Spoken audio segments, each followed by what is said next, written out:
وزیر دفاع کشور قبل از این که ما برایم در تیارش شده بود، بعد از او وزارت دفاع تخلیه شد.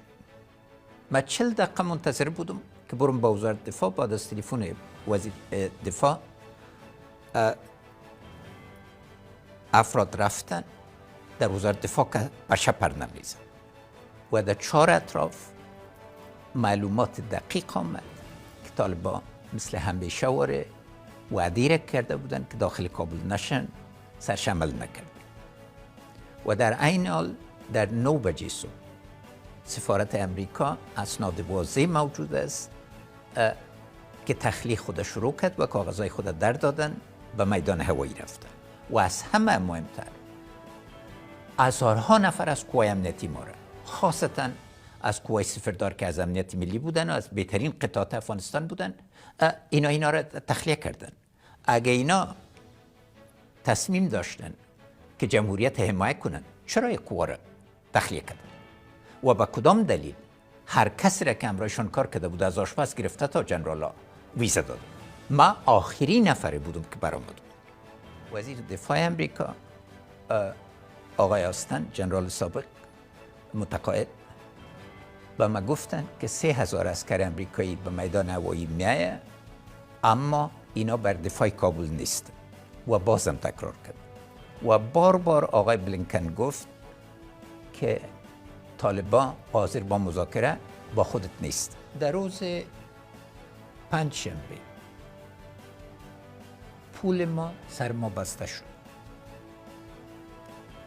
ما در ماه 200 میلیون دلار بانک مرکزی ما از ذخیره میلیاردها پول ما در امریکا میگرفت و بر استحکام بازار ایره پس لیلام میکرد که صلاحیت بانک مرکزی. این پول استاده شد روز 5 شنبه.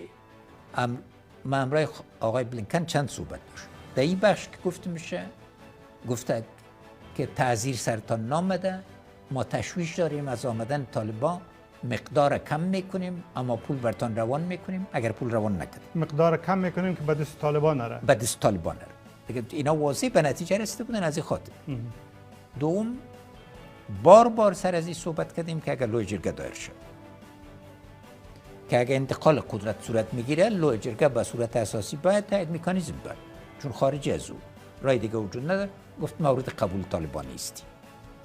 به صورت واضح گفت و همچنین به صورت واضح گفت قانون اساسی تانه دیگه سرشتات شده نمیتونی. مورد قبول است. یعنی روز شنبه 14 آگست تقریبا برتان گفت که همه چیز تمام است. دکتر لیزا کرتس د سپین مانعی که در افغانستان و پاکستان لوی مدیره او د خلیلزاد په ځینو جلسو کې راتله، ځینو نورو کې نه پرېښودله. پرون د یو ټویټ کړی او ویلي دي چې داسې ننګینه مایده یا تړون په امریکا په تاریخ کې امضا سوی نه ده او هغه کاغذ باندې چې لیکل سوی هغه د کاغذ ارزښت نه لري. موږ سره دوکه و. مشکل زلمه خلیلزادی است که همیشه یک به خلطه فیر میکنه، بدون از این که از طالبان موافقه گرفته بود اعلان کرد که در استانبول جمع میشه. ترکا، دولت محترم ترک خبر نداشت، آمادگی گرفتن. هیچ یک از شریکای امریکا اطلاعی دقیق نداشت. بازم مکتوب مرا ببینین، ما با آقای بلینکن نوشتیم که با هر سطحی که از طرف طالبان مناسب باشه جمهوری اسلامی افغانستان اشتراک میکنه. اما اونا قطعا نامده. کمانده وزیر دفاع بود او وزیر دفاع د دې مسئولیت درلود او صلاحیت ورکړل شوی و. قماندانان د قول اردو خپل برخې کې دا دوی نه باید پوښتنه وشي په وضاحت باندې چې څه مو کړل، څه امکانات. بل خواته ګورئ، ماتې له کوم جینه راغله؟ هر چیرې چې ملیشیا وه، ملیشیاګانو ماته وکړه. او بل تعجب په څه کې و؟ نه شمالي ولایتونه په داسې چټکه توګه مات شول چې د تعجب وړ. زه مزار ته لاړم، هم جنرال دوستم خپله جنرالي دریشي واغوستل، هم جنرال عطا، ټول ودرېدل، امکاناتم برابر کړل، ټول امکاناتم ورکړل، هوایي قوام په اختیار کې ورکړل. بله ورځ دوی چیرې وو؟ ازبکستان کې. مشکل دا و دا تاسو ویل چې عطا محمد نور او عبدالرشید دوستم ووتل، وروسته وویل شو چې یوه توطئه وه، یو چا ورته ویل عسکرو ته، د دوی ملیشو ته، د دوی کسانو ته چې مه جنګېږئ، قصه ختمه ده. دا چا ورته ویل؟ چا ورته ویلي؟ توطئه وه؟ توطئه وه په پوځ که کې؟ توطئه وه خو دوی په راس کې صلاحیت ورکړل سوی و، د دوی ملیشیاګانې وې. ګوته یې ستاسې خواته نیول کېدله؟ ما چاته کوم تلیفون کړی، کوم مکتوب مې ورکړی؟ ستاسې امنیت شورا نه دی کړی؟ فقط له دولت نه دوی څومره امتیازات واخیستل په دې 20 کالو کې، او وخت د عمل چې راغی څومره افراد درلودل. ځان پهلوانان ګڼل، اما په عمل کې څو د دوحې له تړون نه طالبانو برخلاف د ټول شرعي اصولو افغان وژنې ته دوام ورکړ. امریکایانو بار بار ژمنه وکړله، خاصا خلیلزاد او وزیر د خارجه پامپیو، چې اوربند به راسي یا لوی کمښت به په جنګ کې راسي، موږ قوې په دفاعي حالت کې واچول او زرها نفره موږ شهیدان ورکړل. په دې وخت کې نیم د اردو یا شهیدان سوي وو یا یې ترخیص اخیستی وو، او وقتی چې اردو نیمه ته دې ته ورسېږي ټول اردوګانې ماتې خواته ځي. امریکایان طرح په آخر کې دا وه چې کابل و قندهار وساتي، نور ټول ځای تش کړي. دا د ملي وحدت د افغانستان نظر ناممکنه و. وزارت دفاع کې موږ بدمرغي دا وه چې خالد صاحب ناجوړه و، 6 میاشتې په روغتون کې و. ځکه تاسو پوهېږئ چې وخت رئیس د امنیت ملي و، خدای واقعا خدای جل شانه له مرګه وژغوره، د عملیات کړی و او موږ ماتل وو، ځکه ټولو باندې بلد و. او د ډاکټر عبدالله یوازینی کاندید بسم الله و،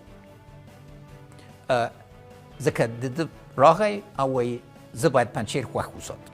یک شبکه‌های خاص است که میخواین مسئولیت تنها به گردن یک فرد برد. از نیمه از حکومت در 7 سال تحت اثر دکتر عبدالله نبود. آیا مانع تمام اقدامات مثبتی نبود؟ مسئولیت از او را چرا ذکر نمی‌کنی؟ خلیلزاد با طرح‌های خود و وعده‌های خود همه را تقسیم کرده بود کشت سیاسی افغانستان و مذاکرات موازی جریان داشت. آیا بارها نگفتن که ما مستقیم فلانی یا فلانی میگفت که ما مستقیم با طالبان مذاکره میکنیم؟ آیا هر حرکت برای تقویت قوای امنیتی و دفاعی افغانستان ضد صلح تلقی نکرده؟ و آیا ما یک همسایه نداشتیم که در 20 سال پناهگاه داد، تعلیم داد و انتحاری‌ها را تربیت کرد؟ آیا په واقعي توګه دا ځوانان چې د جنګ سالارانو اولاد وو دوی د افغانستان استازیتوب کولی سو یا د لوی جرګې غړي؟ دا تاسو نه دي ټاکلي؟ راغلل په چی باندې چې یو هیئت چې باید وټاکل سي د ټولو د منلو. معنا څه وه؟ د طرحه وه چې باید د جنګ سالارانو سوله وسي. معیار خیانت ملی بسیار واضح است. کابل کی برباد کرد؟ هزارها زن و مرد کی به قتل رساند؟ افشار که قتل عام شه درش سهم داشت. این وادار از نگاه حقوق بشر محاکمه بین‌المللی میخواست. دوم، قوای از اینا که دکتر عبدالله نقش عمده ما بینش داشت به کابل داخل شدن. منظورتان جبهه شمال بود؟ جبهه شمال بود. در نوامبر 2001 آیا هدف ایجاد یک حکومت متوازن نبود؟ یک حکومتی که بتانه زخمای مردم افغانستان دوا کنه؟ آیا اینا ایره به یک حکومت اقلیت به زور، به جبر، با عدم قبول حقوق تمام مردم دیگه افغانستان ایجاد نکرده؟ آیا یک ولسوالی افغانستان ملک یک ولسوالی بود؟ دکتر عبدالله مسئول عدم تحکیم جمهوریت است. جمهوریت ملک شخصی من نبود که انتقال کنه. نه به عبدالله انتقال داده شده میتونست، نه به کرزی، چون خلاف قانون اساسی بود. تنها کسی که من قدرت انتقال کردم میتونستم امرالله خان سالی و او را امریکای خوش نداشتن، گفتن مورد قبول نیست. زد خدای جل شانه اون کرزی سبت دا غواړم چې سکون چیښتن سي. هره ورځ په یو بل باد باندې، په یو بل هوا باندې ونه غږېږي او لږ څه د حافظې چیښتن سي. کرزی صاحب د لیکلو سړی نه ده، د لوستلو د وینا ده، اما ډېر زر خبرې هېرېږي. په یاد یې ما کرزی صاحب ته همیشه په عزت کتلي. کرزی صاحب دپاره ما ګولۍ په ځان باندې ونیولې. په هغه وخت کې د نه پوهه درلوده نه تجربه. ما ملا ورکړله، هره وینا مې ورته ولیکله، د مخالفینو سره مې دریځ ونیو او هر وخت چې د راباندې ناره وکړله بله هېڅ نه. اما د خپل ځای ناست احترام په ځای نه کړ. یو ورځ پارک کې هغه د شهیدان کېناستلي دي، یوازې 80 دقیقې ماته کنځلې وکړلې او په همدا رقم آیا کرزي صاحب ټینګ ولاړ نه و چې امریکایان په هېڅ قیمت باندې له افغانستانه نه وځي او زه د دوی په لکۍ کښېنم. څومره فرصتونه یې له لاسه ورکړل. نو بیا هم زه د خدای جل شانه نه د ته هدایت غواړم چې صراط مستقیم پسې وګرځي او مشر د مملکت و لکه مشر غوندې رفتار بود. مشکل خلیلزاد امرای بود که من افغان بودم و مسلمان بودم و ای از افغانیت خودم انکار کرده، از هویت خودم انکار کرده. این مفسد است و غیر از او بی‌کفایت است. به این شکلی که مذاکرات مدیریت شد از نگاه تجربه بین‌المللی آوردن پیمان‌های صلح فاجعه است. بیشتر از لیزا کرتیس نقل قول کردم، این به اندازه به صورت سری رفتار میکرد که شورای امنیت، مشاور شورای امنیت امریکا را در جریان نمیگذاشت. یک و آله که زیر فشار بیاین بر من هدایت داده بودن که قوا را بکش. منافع امنیتی امریکا موجب اتحادشون با یک قسمت از کثیف‌ترین عناصر در افغانستان بود. از خاطر منفعت خود هر کس را کار بود از ملیشیا و اینا استعمال کرد. دکتر عبدالله په ما وټپل سو. نه یوازې نیم د حکومت نه منځه لاړ، 15 دقیقې مخکې به د یو کابینې جلسې نه به اول لیږه چې دا موضوع د کابینې جلسې نه وباسي. تاسو مجبور وئ وباسئ. دلیل مې څه؟ آیا جنگ مې منلی وای بیا د کابل باندې 2014 کې ما دوه اختیار له یو خانه ټول په دې نتیجې راغله او اسناد وتلي دي چې د کودتا طرح د کرزي صاحب په دربار کې تر بحث لاندې و. یعنی چې په تاسو کودتا وشي، د ټول باندې کودتا وشي چې قدرت دوام وکړي، انتخابات کنسل شي. موږ ته ټول راته، هم ډاکټر عبدالله ته راغلل، هم ما ته خلک راغلل، بین المللي ټوله. پس د دې نه چې انتقالي حکومت ختم شو، کرزي صاحب ما ته وویلې او خلیلزاد ډېر ورسره یو ځای دوی جنګ سالاران راوړل حکومت وزارتونه یې ورباندې وویشل. زه موافق نه وم. ما ته یې ویلې مالیه مه کوه، ځکه چې مالیې نه دوی په تنګ وو چې دوی ټول فعالیتونه بند کړي. که ما دې نه ته لاړ شم ډېره مننه نیکو. لاړم برته راغلل، هماغه شپه خلیلزاد کور ته مې راغی. دا خو ډېر تاثیر لري او د بین المللي شهرت ده و ده. ما ویل نیکو. او هلته خلیلزاد واقعي قوت د افغانستان خلک راتلل. هغه د نیومن په کتاب کې دي چې خلیلزاد شپږ میاشتې مخکې وزارت مالیې ته کاندیدان په سفارت کې مرکه وه، چون وقتی که آقای خلیلزاد کرزی صاحب قانع کرد، ایده سال 2004 است که از خاطر از این که جنگ سالاران سلاح ثقیله خود تسلیم کنند، در پروسه باید وزارت ها و ولایت به اینا تسلیم داده بشه و این طرح واضح است به نام تنگ جنگ سالار. این مطلق فساد سرتاسری ساخت و حکومت تضعیف کرد. د مولوی صاحب هیبت الله و اینا هیچ بل ځای ته ځای ورنکړ. اساسي قانون نسته پکې، د قانون حکومت پکې نسته، حقوق پکې نسته. دا یو ورکړ. دوم، مولوی صاحب هیبت الله د ملا صاحب مادومر اقتدار نه لري. دوی وحدت په حقیقت کې موجود نه ده. حداقل دوه او له هغه نه ډېرتر مراکز د قدرت دي. د امر که مولوی صاحب که ملا صاحب مادومر امر کړی وی چې څوک کابینې کې دي، بیا چا ګرځولی شو؟ دی مجبور نه شو چې خپل امر وګرځي،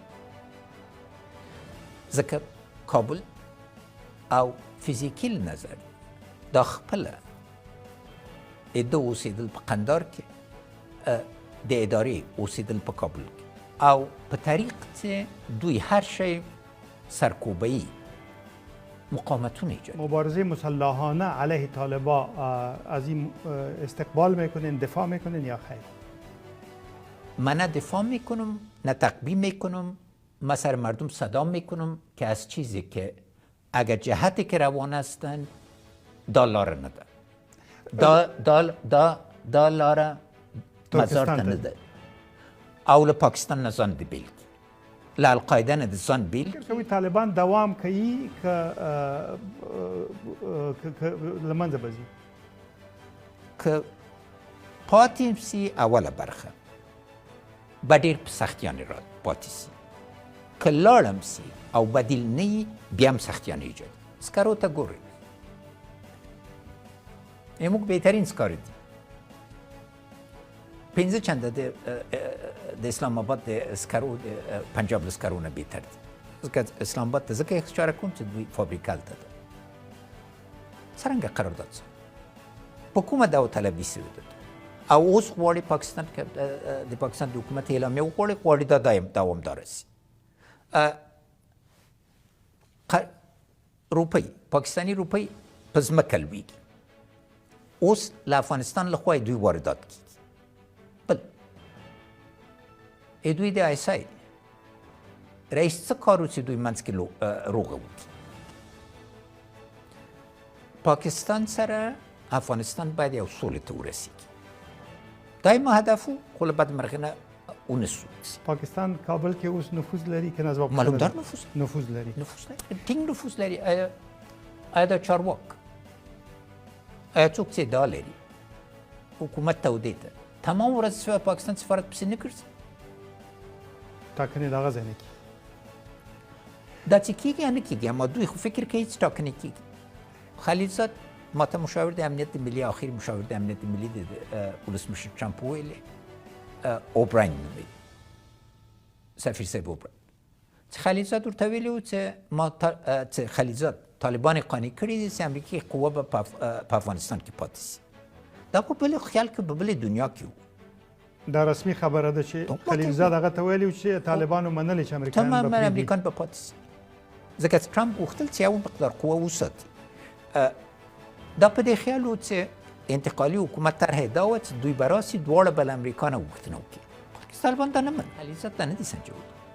ما 10 وارې ورته ویلي چې دا طریقه چې تا مساوده جوړه کړې ده، له دې نه به په مرګ پرېښیمانه سي. اما په خر سپورو ویلې زه پوهېږم خورې که کوچنۍ لور مې نن د افغان جنکیو میرمنو وضعیت یو فاجعه ده. هر شیبه زه په تاسو باندې فکر کوم، زړه مې، احساسات مې، فکر مې تاسو سره ده. ما د ژوند له بهترین خاطرات نه دا و چې هر که به کوچنۍ جنۍ راغلی او ما به پوښتنه کوله چې څو نفره به تاسې د ولسمشري کاندیدان یې، 80% لاسونه به جګ سو. نو دلته ضروره ده ما نه یې خوشي کړي، هره ورځ در پسې ګرځم، په زړه کې مې، اما په عین حال کې یو وړه ګیله لرم، ایله ده چې تاسې حوصله ولرئ، تاسې زه پرېښودم، ځوانانو زه یې پرېښودم، یوازې مې پرېښود. که تاسې را سره درېدلي وای او د خوشحال خان خبره چې مغول به مې وهلی وای، درته معلومېده ما داسې ګناه نه دې کړې چې تاسې د عفو محتاج اوسئ. ما درته ویل زه د ولس منتخب ولسمشر وم، تاسې سوله ونه منله، خارجیانو سره هم تړون وکړه، یو کال یو بریدم په خارجیانو باندې ونه کړه، افغانان هم ووځه. ما ته شریعت کې وښیه چې د اساس څه ده. شریعت خو په خپل مولوي صاحب عبیت الله وایي شریعت په ځان مه برابروه، ځان په شریعت برابر کړه.